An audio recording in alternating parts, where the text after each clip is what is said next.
Aí eu tava falando um pouquinho nessa terça eu tava falando sobre essa questão da precificação mesmo, né? Porque é uma questão muito abrangente, é muito delicada, né? Porque cada processo é um processo.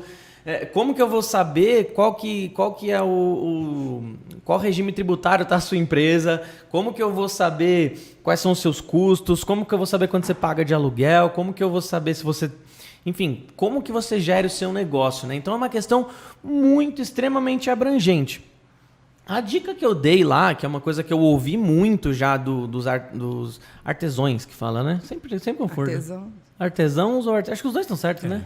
De várias pessoas que fazem artesanato. Exatamente. A galera do artesanato. Sempre confundo, mas eu acho que os dois estão certos. Uma conta mágica que eu dei lá é o seguinte: pega o que você produz, o seu custo de produtos. Então vamos supor que você gastou nessa tábua aqui, ou uma tábua de corte, dessas que a gente costuma falar bastante, gastou R$100 nela, entre produto, pigmento, resina. Pega e vende a 300. Eu não gosto de ser tão simplista em algo desse tipo, só que muitas vezes o público pede uma resposta mais simples. Para a galera que gosta de se aprofundar, para a galera que quer realmente, né, aquilo que a gente fala, você fala, mas eu concordo muito, a gestão vem antes da arte, e eu digo que ela vai sempre estar, pelo menos 50% da importância do seu negócio ali, vai ser muito importante. Então, assim, não adianta nada você aprender 1000 técnicas, né? 1 milhão de técnicas e não saber precificar, não saber quanto que custou sua peça e por aí vai, né? Não saber fazer um DRE, não saber fazer um patrimônio líquido da sua empresa, etc, etc, etc. Como que você faz para precificar suas peças? Como que você faz para ter esse número de uma forma sólida? Assim? Você consegue dar alguma dica para quem está assistindo? Consigo. Primeiro se inscreve no meu método. Ótimo. Como chama método Pilar. A gente vai falar sobre ele, né? Que você falou que já encaixa nele de novo agora. Mas eu vou pegar a psicologia organizacional primeiro para chegar nessa sua resposta. Bora. Você acredita que eu, como psicóloga, muita gente me procura para precificação? Caramba, pois legal. Nem eu acredito. De repente... O psicólogo sabe de tudo, né? Eu sou assim. Fala assim, me ajuda a não ficar louco quando eu colocar o preço. Impressionante. Psicólogo, a gente procura psicólogo pra tudo, né? Que profissão, meu. Sabe o que é legal? Daqui a pouco vocês vão começar a discordar e eu vou olhar e vou falar, não estou fazendo terapia. Terapia de casal, né? Assim, é batata. Eu sentar na mesa, a pessoa falar, o que você faz? Sou psicólogo. Aí eu brinco, já te analisei inteiro, seu perfil tá atrasado. Coisa, né? Todo mundo. Mas o que acontece? Eu queria trabalhar com RH. Né? Então, era o meu foco. Eu vim para o Rio de Janeiro para fazer... Passei no FRJ, vim para o Rio de Janeiro, estou em São Paulo. Fui para o Rio de Janeiro. Eu sou capixaba, fui morar sozinha no Rio de Janeiro em 2005 para trabalhar na empresa Júnior, para trabalhar com RH. Passei por Globo.com, por várias empresas. E eu sempre procurei ser generalista. Então, isso é uma coisa também. Quando me pedem para ter foco, eu morro. Por isso que eu amo a resina. A resina não precisa ter foco. Minto. Você precisa ter o foco logo para fazer, né? Mas eu crio o que eu quiser. Exatamente. Eu crio junto com o cliente, né? Então, exato. Uhum. Então, eu sempre fui generalista dentro da área de gestão de RH. Por que eu falo isso? Você tem áreas de recrutamento e seleção, treinamento e desenvolvimento, avaliação de desempenho, metas. Eu sei fazer tudo isso generalista, né? E eu sempre gostei. Eu sempre fui mudando de negócios. Eu mudei muito de empresa porque eu queria conhecer negócios. Porque eu queria trabalhar numa empresa de família, né? Legal. No futuro... Talvez aconteça, mas eu tinha esse foco. Então, a primeira coisa para precificação é a mesma coisa. Tenha um foco. Eu queria trabalhar em RH, eu vim para cá, queria trabalhar no maior número de mercados que eu conseguisse, então eu trabalhei com mercado de eletricidade, de gás, de shopping center, né? Engenharia civil, Globo.com, que é a internet, que é a vida. Fiz né, a experiência do usuário, que vem desde lá, e trabalhei em empresas assim, bem diferentes, de terceiro setor. Lá, Fabiano de Cristo, que é uma empresa de terceiro setor. Então, assim, eu sempre procurei ser melhor amiga do financeiro. Por quê? Eu venho de uma família empreendedora, né? Então, tem até um livro, fica aí a dica, que é Lucro Primeiro. Opa! Lucro Primeiro. Adoro dica de livro. E as pessoas confundem lucro com faturamento. Exatamente. Fábio! Eu já estou respondendo a sua pergunta. Já estou respondendo. Exposed. Sua pergunta, sim, né, gente? Se tiver um especialista aqui de faturamento e for falar mal, eu tô lendo, hein? De faturamento não, de financeiro. Precificação? De financeiro. Mas, enfim. Então, você já começa por aí. E eu sempre trouxe o financeiro como meu melhor amigo desde o começo. Por quê? Exatamente. Sem dinheiro não tem empresa. E eu sempre falei, gente, vocês estão reclamando? Você não está olhando para a área do amiguinho? Se aquela área ali der prejuízo e fechar, tem 200 na rua, não é só você não. Né?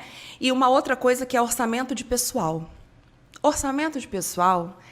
E poucos RHs se interessam dessa forma. Tá? Eu me orgulho em dizer que quem é da Insight, empresa júnior da UFRJ, tem esse pensamento, são as pessoas maravilhosas, meus amigos até hoje. E o orçamento de pessoal, se você não faz um orçamento, não controla, etc., ele é o que mais onera na folha de pagamento. Sim. Muitas empresas fecham por isso, sabe? E aí você contrata a Deus dará e demite todo mundo. É verdade. E aí você não pensa, né, que você está mexendo com a vida de muita gente. Em contrapartida, muita gente fala que a tecnologia vem substituir a gente. Eu não acho. Por quê? Eu tenho Instagram, a gente está falando aqui agora, mas a resina é a minha mão que faz. Sim, então, eu sim. tenho exclusividade e eu tenho... Estou respondendo a precificação também. Eu tenho exclusividade, eu tenho uma peça única. Eu não faço esse efeito aqui igual a essa, eu não faço. Sim. Não faço. E ninguém faz. Artesanal mesmo, E né? ninguém faz. E se se uma cliente vira para mim e que vira e fala, né, manda uma foto e fala assim, eu quero exatamente igual, eu falo, pois não, então peça para artesã que fez. Verdade. Porque eu não vou conseguir reproduzir, né? De Eu repente tenho meu nem estilo. ela, né? Hã? E de repente nem ela, né? Porque Não consegue, não tem como. Exatamente. Então, eu atuei muito tempo nas organizações, né, com cargos de gestão e tudo mais, tendo equipe. Então, identificar o perfil das pessoas. Lógico, eu errei muito, tomei muito tapa na cara, apanhei, né? E aprendi o design thinking, né? E a partir do momento que eu entendo que o lucro vem primeiro, e não estou desmerecendo as pessoas, porque a pessoa é o seu principal asset, né? O seu principal capital dentro da empresa, seu capital humano, e você tem o capital financeiro. Então, você precisa do financeiro para manter o humano. Então, quando isso fechou a conta na minha cabeça, para mim isso é uma gestão bem feita. Claro. Quando você acompanha os custos real versus orçado. Verdade. Então, aquela pessoa que não tem um planejamento financeiro, que chega no ano, não começa o planejamento, compra isso aqui, não sabe quanto que custa, né? Eu tive uma mentorada que falou assim para mim, não, mas essa máquina quem me deu foi a minha mãe. Eu falei, então, máquina, além de tudo, tem depreciação. Sim, se sim. você se você comprou por 1.000, você vai vender por 500. E se você precisar comprar uma nova? Então, você tem que colocar no seu fluxo de caixa. Mas o que é um fluxo de caixa? Então, você tem que colocar no seu fluxo de caixa, que é simplesmente entrada e saída ali no mês, sendo bem simplista, tá? Eu vou ser bem simplista com umas coisas mais técnicas, né? Porque o artesão ele multiplica por 3. É assim que a gente aprendeu. E eu não gosto disso também. Eu concordo com você. E aí, eu coloco no meu fluxo de caixa, nem que você divida em 12 vezes, mas é como se a sua empresa estivesse devendo a você. Sim, sim. Então, eu não vou nem chegar lá no Simples Nacional, vou colocar um MEI. Uma coisa bem simples, tá? Então, eu venho de uma área que eu procurava olhar bem número, tá? Olhar bem esse número e olhar bem as pessoas. Então, analisar as pessoas, as condições e tudo mais. Por que a minha mentoria eu faço a questão de ter esse momento único? Porque eu não sei quanto que você precisa faturar no mês e quanto que você precisa faturar no mês para você ter o lucro que você quer. E um vai ser diferente do outro. Totalmente. Entende? Sim, totalmente. Então, por Verdade. exemplo, e outra, os custos que você falou. Veio R$800 minha conta de luz real lá em casa. Caraca. Moramos eu e meu marido. Entende? Então, alguém do Sul que não está com isso veio 200. Como é que eu vou comparar? Né? Então, eu faço sempre a conta ao contrário. Sim. E aí, quando eu chego enquanto artesã e falo, ok, a gestão faz parte disso, primeiro eu trago as metas, que foi o que eu falei janeiro inteiro. Como é que eu desenho as minhas metas? E aí você liga o GPS, que é o seu propósito, que é o P do pilar. Você ligou o GPS, que é o seu propósito. Como você vai chegar lá, é igual o Waze. Está a trânsito, o Waze ele vai te mandar para outro caminho, que é a criatividade que você usa. Você não está vendo outro caminho? Gente, tem um mentor. O mentor ele vai te ajudar. Sim. Que é a figura e fundo na psicologia, né? Que todo mundo fala. Você está muito imerso aqui vendo, você não está vendo o que está ao redor. Aí você está muito focado no problema e tem um monte de coisa. Eu falei isso hoje na live. Tem um cliente que te rejeitou. Eu sou péssima. E tem 1.000 clientes aqui querendo comprar de você. Olha aqui para trás. Esse aqui não era para ser o seu cliente. O seu cliente ele vai chegar para você.